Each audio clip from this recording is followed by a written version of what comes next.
The 2017 college football season is still 5 weeks away, but we're going to fast forward to December, tell you how it will all play out on this week's episode of Michigan Podcast. There's going to be one team that's going to play solely as a team. No man is more important than the team. No coach is more important than the team. The team, the team, the team. Looks deep for Anthony Clark. Waits for it. Is caught. This is no time for that. In the pocket and a sack. Tim Jamison. Brady gets terrific. Throws it and a touchdown. Knight again.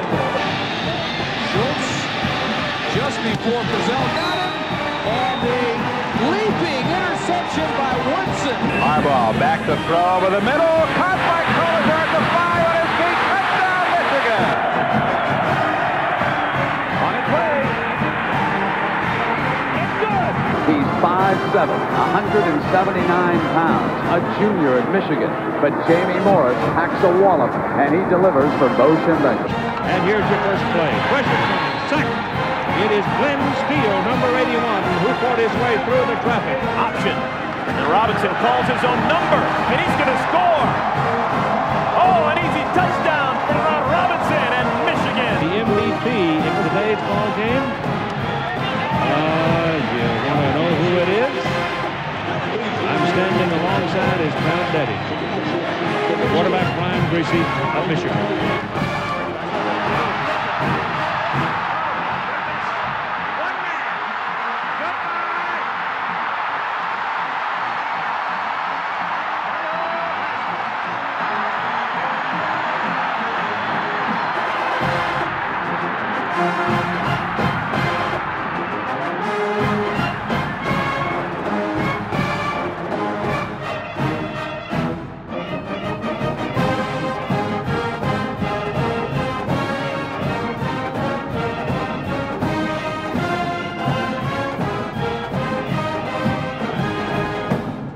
Go Blue, and welcome to this week's episode of Michigan Podcast. My name is Steve Deace, and we're hoping this is going to be a landmark episode because we are approaching 500 subscribers here on our channel here on YouTube. We'd love it if this would be the one, since it is one of our biggest yet. It's our 2017 college football preview. We're hoping that this is the one that pushes us over the 500 subscriber mark. So if you haven't done it yet, hit pause, whatever you're doing, stop right now, click subscribe on our channel, click like on this video, share it with as many people as you can. You know, the most common reaction we get to our show each week from people who have seen it for the first time is, man, more people need to see this. What you guys are doing here is so cool. Well, you know what?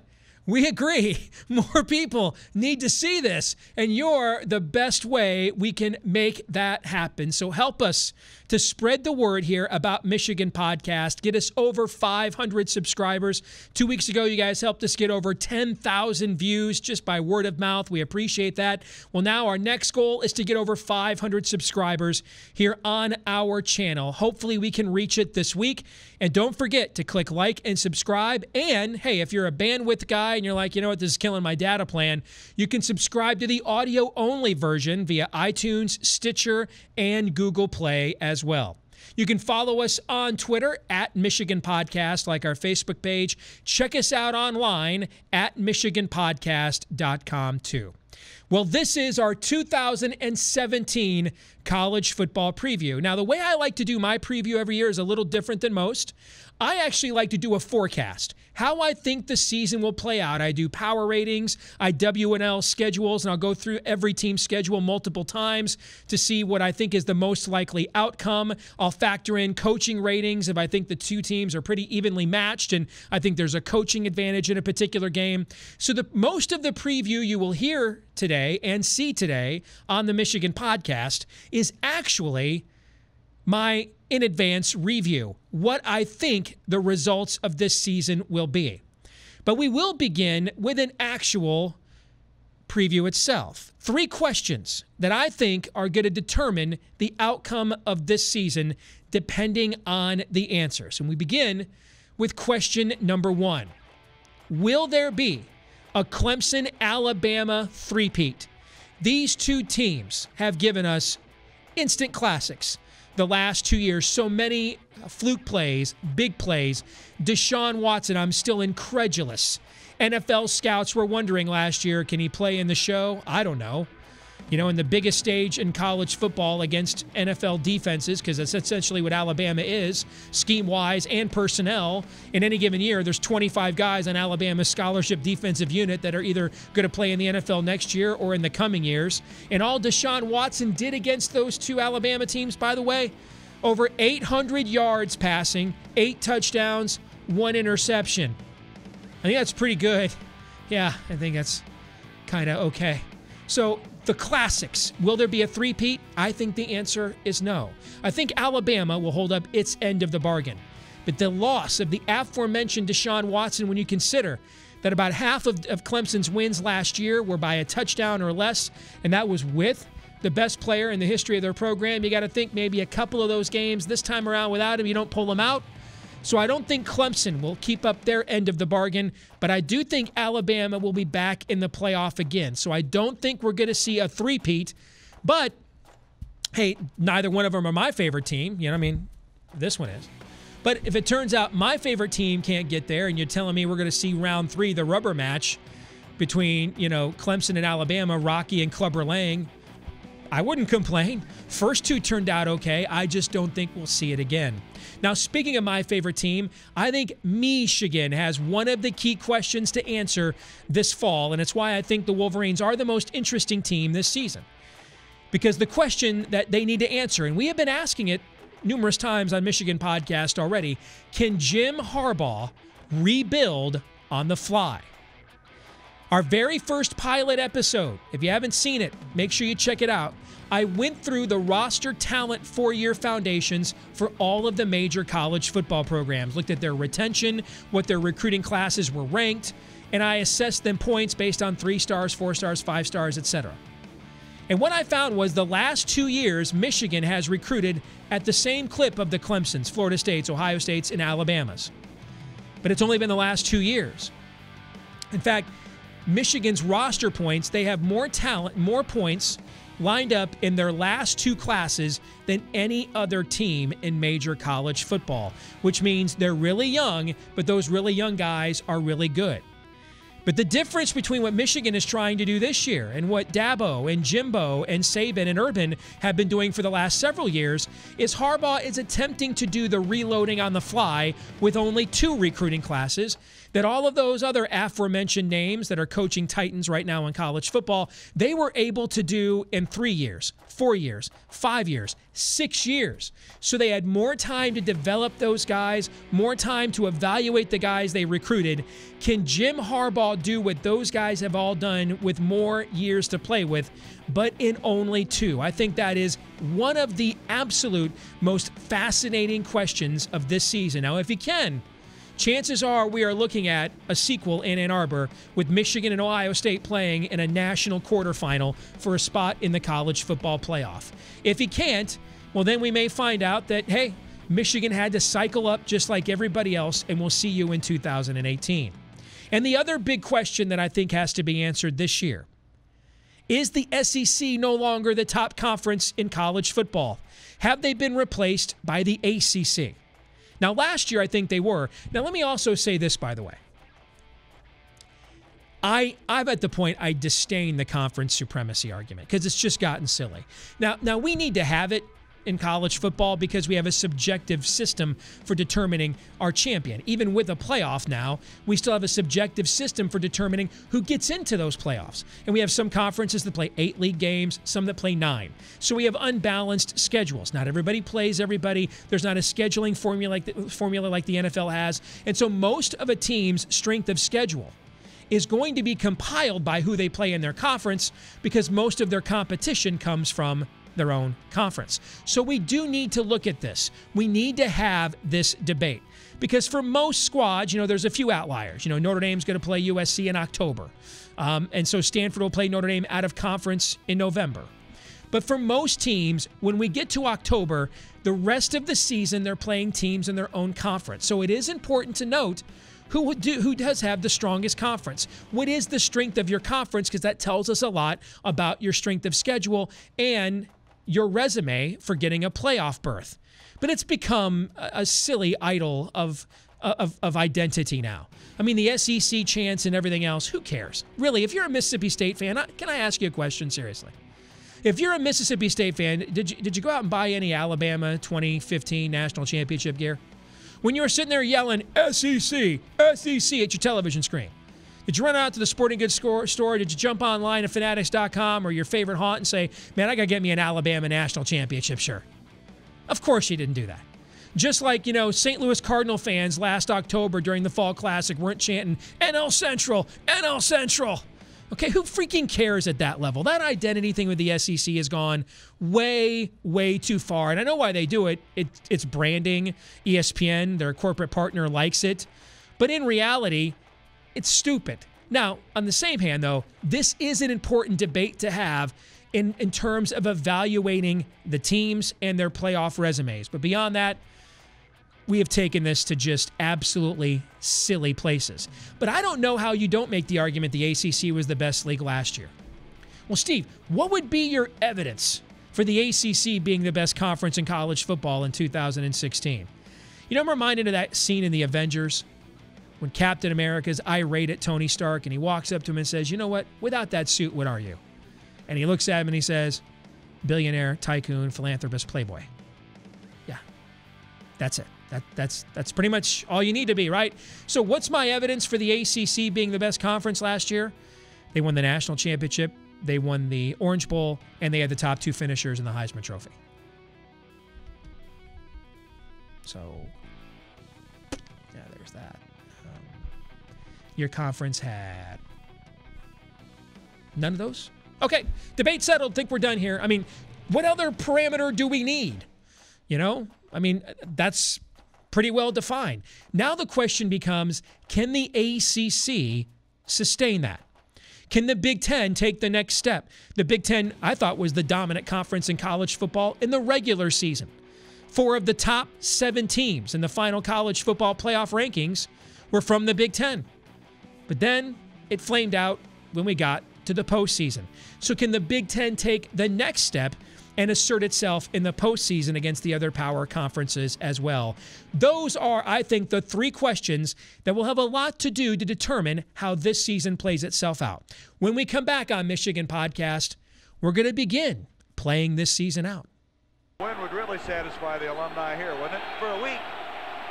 Second down, 10. Callaway in motion. Brown back, stepping up in the pocket. Unloading down the far side and up in the end zone. It is caught for the touchdown by Colazar. Oh, my God.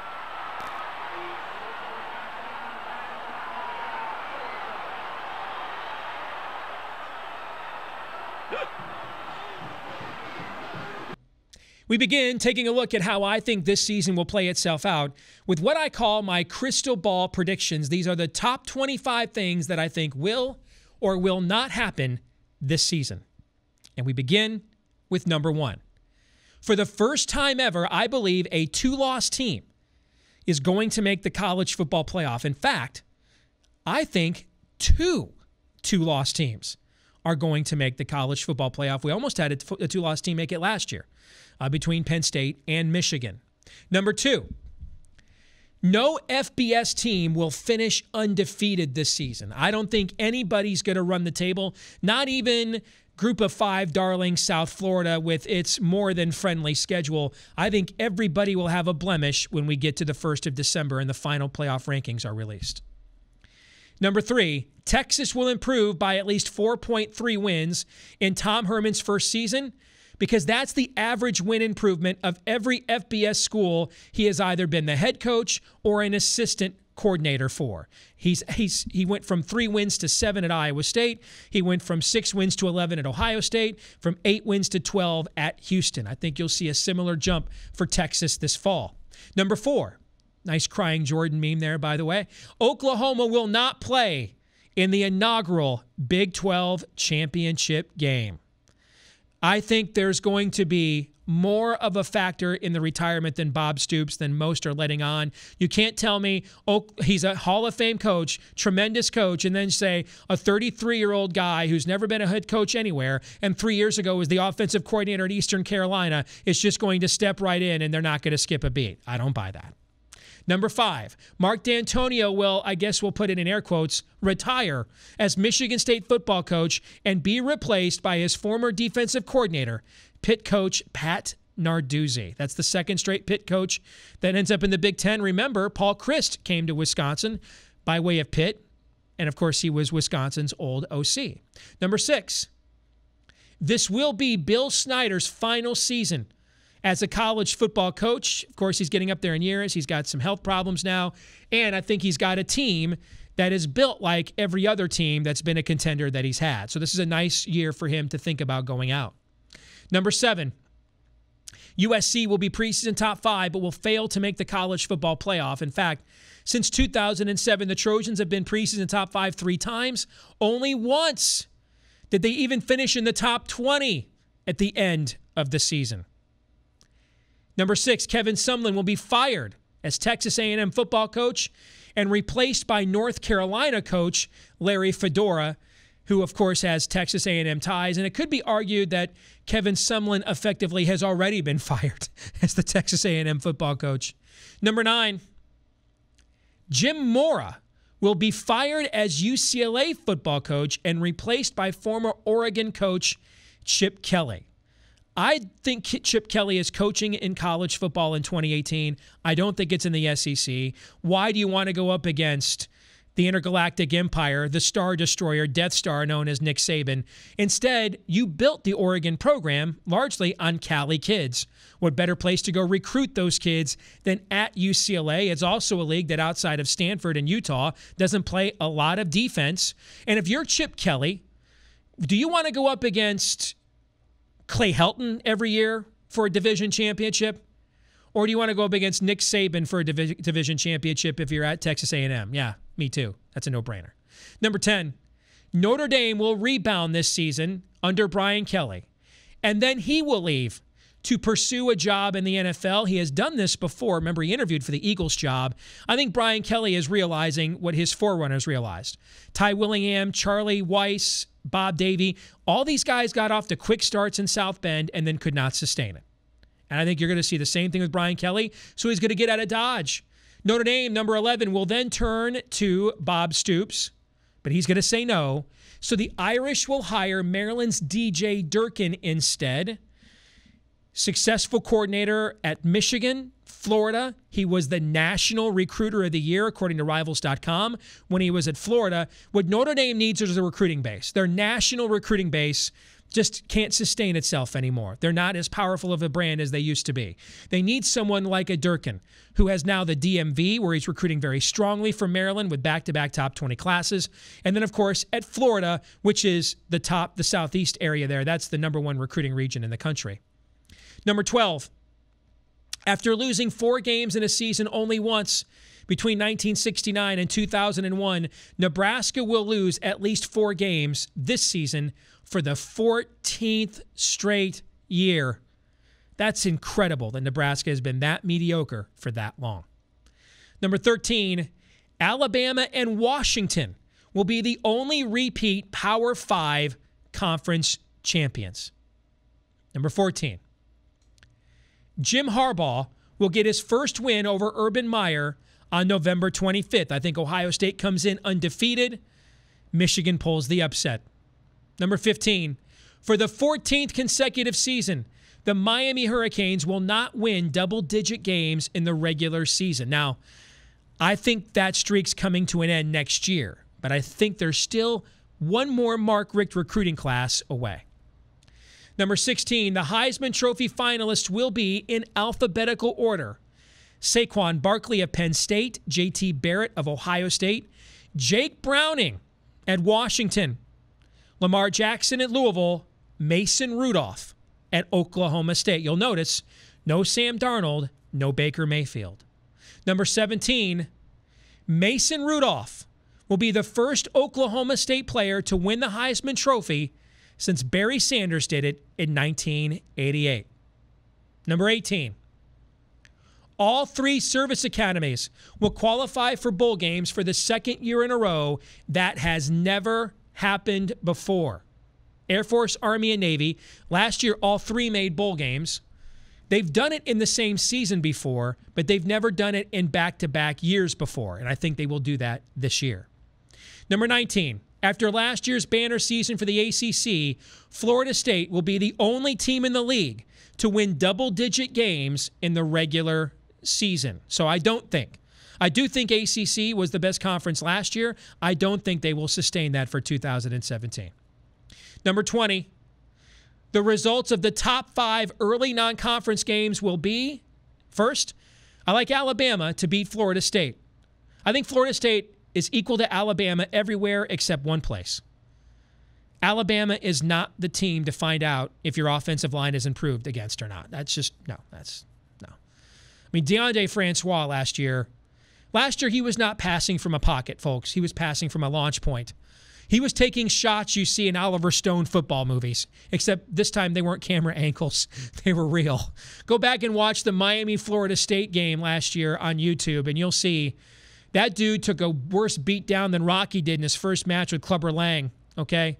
And it was like that most weeks for him. So I like Alabama in that game. I think Oklahoma will play well against Ohio State. Proud program. They got humiliated last year, but I think Ohio State will win in the end.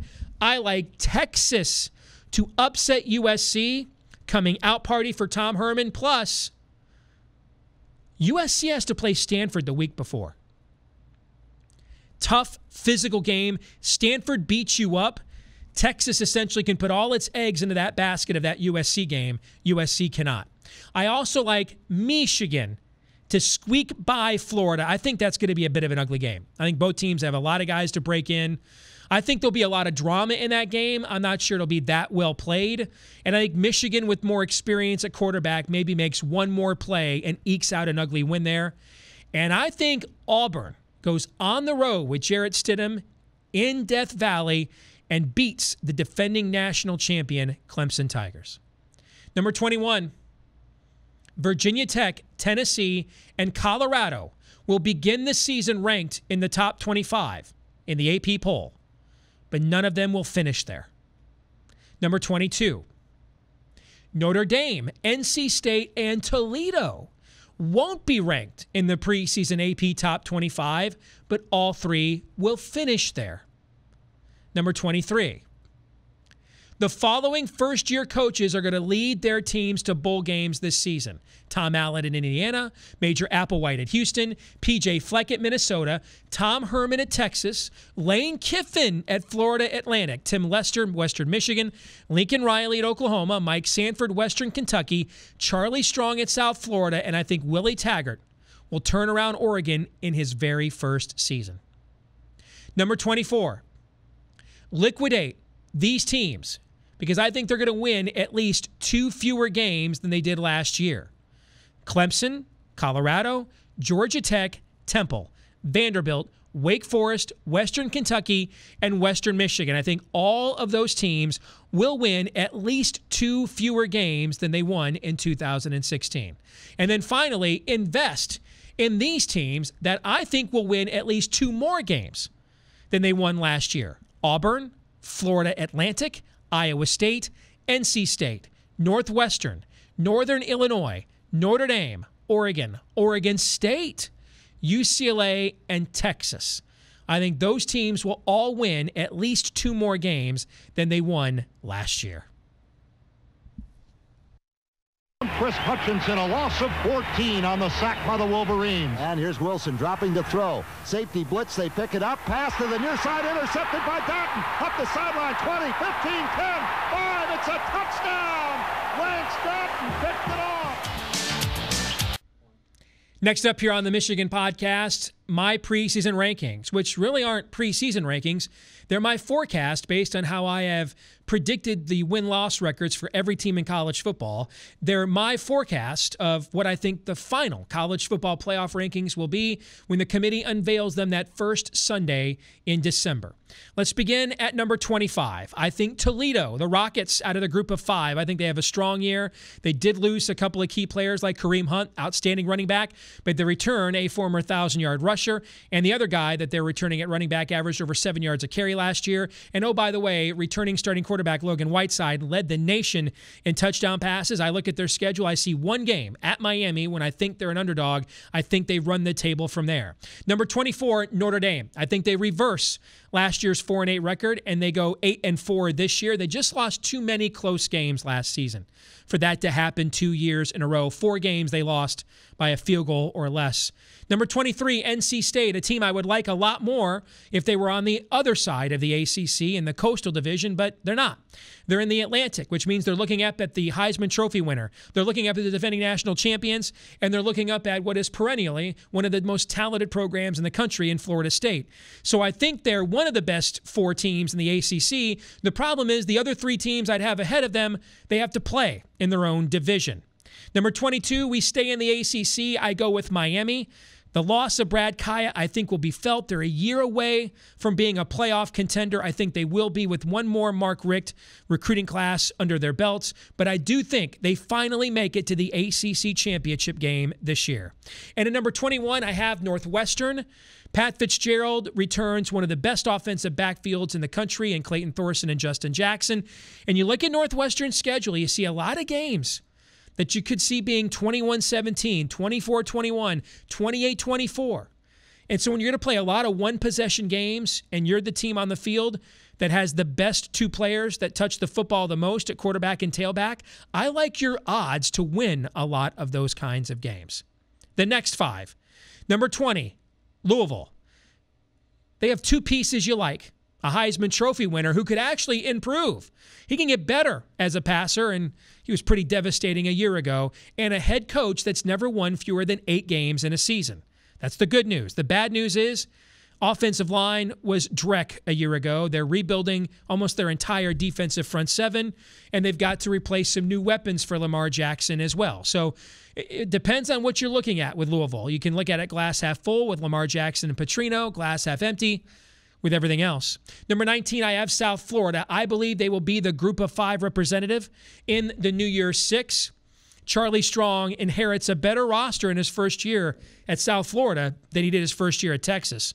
Number 18, Kansas State. And if there's a team I know right now I have ranked too low, I think it's them. Because they look like every other team that Bill Snyder has had that has turned out to be better than we thought they were going to be. In the Colin Klein, Michael Bishop role, you have Jesse Ernst.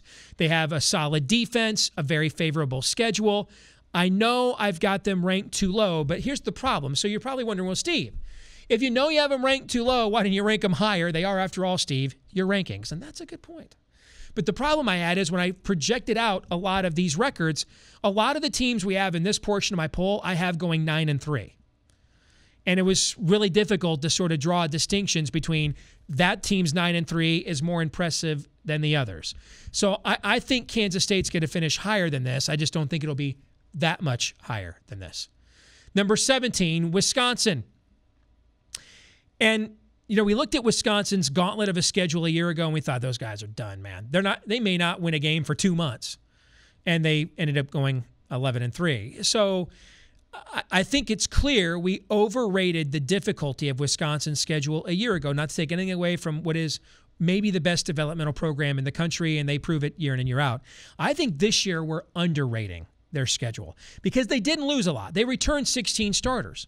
But the guys they did lose were all their most impactful players. Their top 2 running backs, their top 2 defensive players, their top corner, their top offensive linemen. So they did not lose a lot. The guys they lost were the guys that made the biggest impact for them on the field a year ago. And that, again, like Northwestern earlier, that's not a margin for error program. There's not much. They win a lot of grind-them-out games. So I think this year's schedule, just as last year's was a little bit easier than we thought, I think this year's schedule for Wisconsin's a little bit more difficult. And I have Stanford at number 16, but I could see them finishing higher. Depending on what is the latest news on Keller Christ, right now we don't know about his availability for the start of the season under center. Remember, he is their starting quarterback, came on at the end of last year, played very well, taking over for Ryan Burns, who was benched, but then he got hurt, blew out his knee in the Sun Bowl. So what's his availability for week 1? And remember, for Stanford, week 1 is a week earlier. They start August the 26th. We're now into the top 15. Now, if I said earlier, I know right now I've got K-State underrated. I know right now I have LSU overrated. Now, the problem was when I did my roster talent evaluations at the very dawn of the Michigan podcast, I had LSU the 6th most talented roster in the country, so I really struggled with how far do I think having a walk-on quarterback again this year will really drop them. So I couldn't really come up with an answer, so why did I put him at 15? That's called splitting the baby in half, brother. I put them right in the middle of my poll because I wasn't sure where to rank them, so I split the difference. Number 14. Oh, one more thing on LSU. Their schedule, 9 games against teams that were in bowl games last year. 9. Tough schedule. Number 14, I have Oklahoma. Well, Steve, that's way too low. Well, I'm essentially saying I think they go 9-3. Last year with Bob Stoops, they went 10-2. So you don't think a Hall of Fame coach retiring in the middle of the offseason and not giving his successor an entire offseason to prepare to be his successor, you don't think they'll miss anything of that at all? So you're really telling me you don't think Bob Stoops was really that good of a football coach? I mean, think about what you do for a living. And imagine you did it really well for 15 years, and then you decided to retire. And they go get a guy that had never done your job before. And your boss said to you, I'm pretty confident, though, he's going to step right in and not skip a beat. You'd probably think, boy, I really wasn't that good at my job. Because that's the analysis a lot of people are giving about Oklahoma, and I'm not buying it. I think it will cost them at least a game. Number 13, I have USC. I know that's lower than everybody else. Still not buying it. Don't buy the offensive line. Got to break in a lot of new skill position guys. I think the defensive front 7 will be better. I like Sam Darnold a lot, but we're also going to have teams having had an entire offseason of film now to break him down. They didn't have that last year. They had to adjust to him on the fly because he was brought in week 3 of the season to be the starting quarterback. It's a little bit different now that you've had an entire offseason to break him down and take a look at what are his strengths, what are his weaknesses. I still don't know that Clay Helton is necessarily a primetime coach. And as I pointed out in my crystal ball section here of the podcast, USC has a recent history of not living up to preseason expectations. And the schedule for USC is very difficult as well. In fact, they go 12 straight weeks without a bye. So don't have too many injuries. Number 12, Florida. I like Florida's schedule a lot. I think eventually Malik Zaire will be a playmaker for them at quarterback. But I don't know that it's going to happen week 1 against Michigan. New offense. He hasn't had a lot of experience. But I think by the end of the season, they're going to be a tough out. They've recruited very well on defense. They've played good defense for the last several years in a row. So I think eventually they will have, maybe in terms of talent and playmaking ability, the best team Jim McElwain has had yet. I just don't think they'll repeat as SEC East champs. Number 11, I've got the defending national champion Clemson Tigers there. Here's my biggest issue with Clemson. I mentioned Deshaun Watson, best player in the program's history, yet even last year they won about half their games by a touchdown or less with him. By the time we get to October, Clemson is going to play Auburn, Louisville on the road, Virginia Tech on the road. That is not a great schedule for breaking in quarterbacks that have never played a meaningful snap before. Now to the teams I believe will finish in the top 10.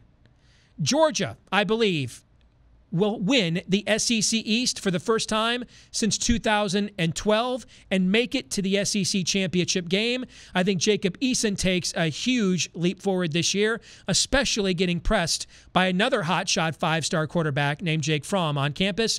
And Sony Michel and Nick Chubb, I think, are going to light up defenses as one of the best running back tandems in the country. And don't forget, this was a top 25 defense nationally last year under Kirby Smart in year 1. 10 of those starters return. Number 9, Michigan. Much like LSU, I'm not really sure where to rank my favorite team. Now, you're hearing they've only got 5 starters back. That's a bit of a misnomer, actually. They're returning 9 other guys who started at least a game. So what is your measure for returning starters? If you look at guys who have actually started for Michigan, they're returning 14 starters. Well, that's actually a pretty good number, okay? It's just those guys didn't start a lot of games. Also, last year, Michigan played a lot of depth. So I think more than we look at returning starters, I think you've got to look at snaps played. The problem is most schools don't release that data publicly. So for us to ascertain it, we literally have to go back and watch every team's games and do that chart. And unless we get to 500 subscribers this week in Michigan Podcast, y'all ain't paying me enough to do that. All right, so we don't know the snaps played stat. I do know the returning starter number for Michigan, though, is misleading. But I am concerned about the amount of guys who are going to step in from depth roles last year and start, because that means now new guys have to play those depth roles this year. So I've seen Michigan ranked anywhere from number 4 by the people at USA Today to somewhere around 16 to 20 by Phil Steele. So why did I put him at number 9? I put him about halfway between those two extremes. I split the difference again. Number 8. That's not a misprint if you're watching on YouTube. Texas. I think Texas will have a huge first year under Tom Herman and make the Big 12 championship game in his very first season. Don't forget, without having a quarterback at all, 2 years ago, Oklahoma was the only Big 12 team so far that has made the college football playoff. Who did they lose to in the regular season? Do you remember? Charlie Strong and Texas. The talent is there. They just need the coaching and the development. Penn State, I believe, will finish number 7 with one of the most dynamic offenses in the country, very manageable schedule. I just look at their defense, though, and I don't see a guy, I don't see a Courtney Brown. I don't see a LeVar Arrington. I don't see that guy in their front 7 that you're like, that's the dude we got to double team. And until they get that guy in their program, I don't think they're ready quite yet to be a national championship contender. Number 6, I like Washington to win the Pac-12. Here's why I like Washington. They return either an All-America or All-Pac-12 candidate at every position group but one, the secondary. That means, yeah, they've got some issues of returning starters, but they have a playmaker that they can rely upon. Somebody they know can step up and be a big game player for them at almost every position group on the field. Here's the other thing I love about Washington, all the USC hype. You know, if you're Washington and you were preseason number 14 last year, and that means people thought you'd be an 8 to 10 win team, but you exceed all expectations and get to the playoffs. If you're Chris Peterson, the head coach, normally you would be concerned about motivation, that your team gelled 1 year too early, and now they may rest on their laurels in the offseason. But with all the hype USC is getting, Washington has largely been forgotten. I think that heavily plays to Chris Peterson's motivational advantage, to the entire Washington team's advantage. That's one of the reasons why I like Jake Browning as a Heisman Trophy finalist and not Sam Darnold. We forget Jake Browning, until he hurt his shoulder at the end of the year, was the number 1 rated quarterback and passer in the sport. He was on his way to being a Heisman Trophy finalist. I think that gives a lot of motivational fodder to Washington, including the fact that they lost to USC last year the way that they did. And I just think that all plays to their factor. And something Lee Corso has said for years on College Game Day, I agree with. The 2 biggest factors in deciding college football games between evenly matched teams are redemption and urgency. Those 2 things are actually on the side of Washington because of all the hype USC is getting right now. And now my top 5. I believe Auburn will finish 5th, just outside the playoff. I think Jarrett Stidham is going to be the most impactful newcomer in college football this year. And don't tell me, Steve, this is just like what happened with Jeremy Johnson at Auburn 2 years ago. Other than the fact they both play quarterback and wear Auburn uniforms, it's not like that at all. It's not like that at all. All we had seen from Jeremy Johnson was one half of football against Arkansas in a season opener when Nick Marshall was hurt. We have seen meaningful game action from Jarrett Stidham, and all he did was complete about 70% of his passes for 12 touchdowns, 1 interception, and average 11 yards of completion in a dink and dunk air raid offense. Translation, dude's good. really good. And when you consider Auburn made the Sugar Bowl last year as the second best team in the SEC, despite the fact they had the worst passing attack in all of major college football, well, what are they missing? A guy that can do what Jared Stidham can do, and you still have the outstanding backfield there of Petway and Johnson. I think Auburn's going to be really good. If they were in any other division in college football, I'd probably pick them to win, and they'd probably pick them to be in the playoff. The problem is they're not in any other division in college football. They're in the same division as Alabama.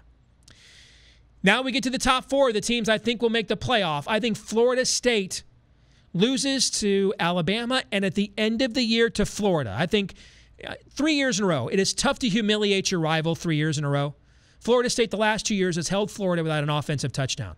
And now they got to go to the Swamp. I think they lose both of those games, win, though, all the games in between, and get to the college football playoff as the ACC champion.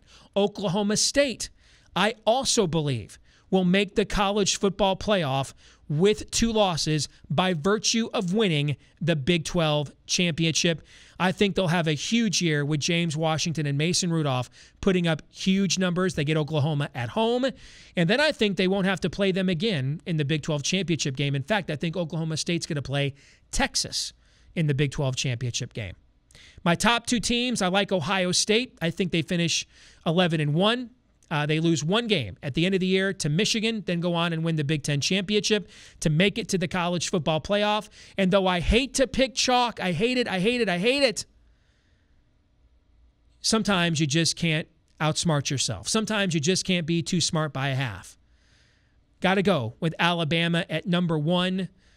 What they have on offense talent-wise is, as my kids would say, redonkulous. And I think by the end of the year, names like Deshaun Hand, Deron Payne, Ben Davis, I think those new guys they'll have on defense, they will be household names by the time we get to December as well. Freshman dropping back deep. 37 seconds to go in the third.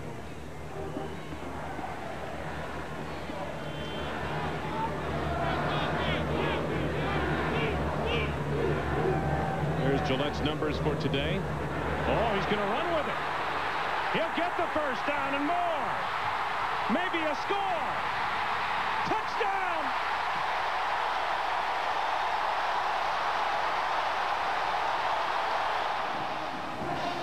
I don't think this was a freelance by Mike Gillette. This was a called play.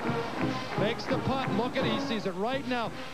Michigan felt that Michigan State was going to come with the rush from the left side, leaving the offensive left side wide open.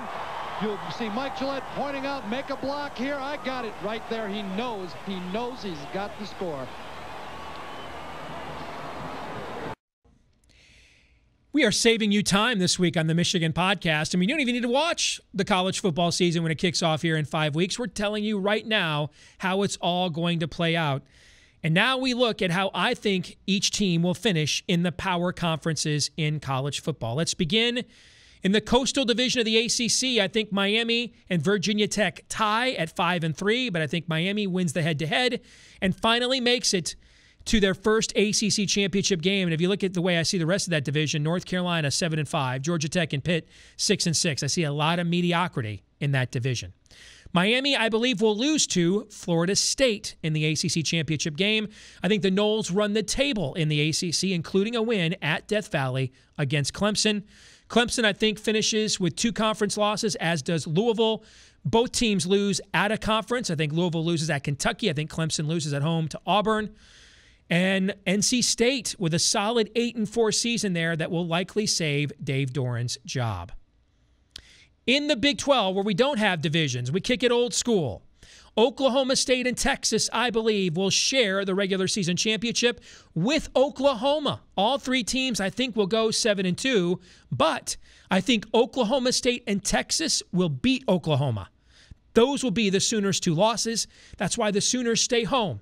And Oklahoma State and Texas go on to Dallas to play for the championship. But you can see, I think the top of this conference is going to be better. I got Kansas State at 9-3, TCU at 7-5, West Virginia at 7-5. And then I think between Texas Tech, Baylor, and Iowa State, I got all 3 of those teams 5-7. But if I had to guess, one of them will get to 6 wins and get to a bowl. Next, we look at the Big Ten. Let's start in the stronger division in the East. I think Ohio State at 8-1 wins the division. Penn State and Michigan are next at 7-2. Both go 10-2, though, to post very solid seasons. Indiana is one of the few teams I think actually will outperform my power ratings because of how favorable the schedule is. Maryland, I think, manages to get to 6 wins again. And there you can see I do not expect a strong bounce back for Sparty. And then there's, of course, Rutgers. In the West Division, Wisconsin wins it outright at 7-2, 10-2 at the end of the regular season. Northwestern on their heels at 6-3. Minnesota and Nebraska both finish 5-4 in the division, 7-5 overall. Iowa gets to 6 wins in what's a rebuilding year for them and a bowl game for Kirk Ferentz. And then we unfortunately still have Illinois and Purdue in the conference. In the Pac-12, we go to the north. I like Washington to win that division. Stanford a close second. Washington State and Oregon with solid 8-win seasons. And I think Oregon State will squeak out 6 wins and get to a bowl game under Gary Anderson. In the South, I like USC to win this division by a couple of games, but still lose in the non-conference to Texas and lose the Pac-12 championship game. Utah, Arizona State at 5-4, 7-5. UCLA at 4-5, but also gets to 7 wins. I don't think that'll be enough to save Jim Morris' job, as I said earlier. And then Arizona, I think, is looking for a new coach after Rich Rod goes 5-7. And there you can see Colorado, I think they take a big drop from last year's breakthrough team. And then finally, the SEC in the East. I like Georgia and Florida to tie at 6-2, but I think Georgia wins what I will still call the world's largest outdoor cocktail party, despite what political correctness says. I think the Bulldogs move on to the SEC championship game. Pretty decent season for Tennessee, despite their losses. I think Kentucky gets back to a bowl game again. And then I think that's it for bowl eligibility in that division. I think South Carolina might even be better than they were a year ago, but I think the schedule is a lot tougher too. And in the West, the Alabama Invitational. I think they lose 1 game at the end of the year, the Iron Bowl on the road, and then they beat everybody else. Auburn gets to 10 wins. LSU at 9-3, but if I had to guess, I think I'm going to be wrong about that. A&M, Arkansas at 7-5. Mississippi State and Ole Miss at 6-6, but of course, Ole Miss, because of their probation, does not go to a bowl. So that's how I see the conferences playing out here this fall, which means what for the bowl picture? We will clarify that next. Oh, and for the Wolverines and their fans, here it is.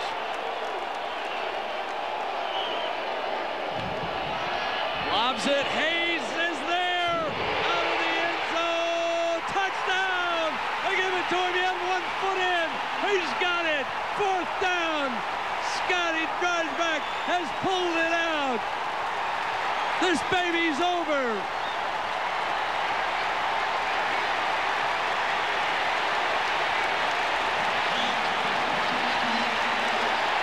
That is the biggest comeback in Michigan football history. They were down to Virginia 17-0.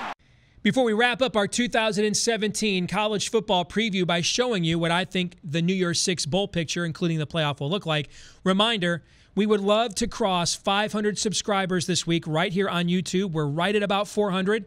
So, yeah, we're talking about taking a big leap. But since this is our preview, there's something in here for everybody. Even if you're not a Michigan fan, if you're a fan of another team, chances are we talked about your favorite team this week on the podcast. So give us a subscribe, give us a like, share this with everybody you know right here on YouTube. And you can also subscribe to the podcast version of Michigan Podcast via iTunes, Stitcher, Google Play as well.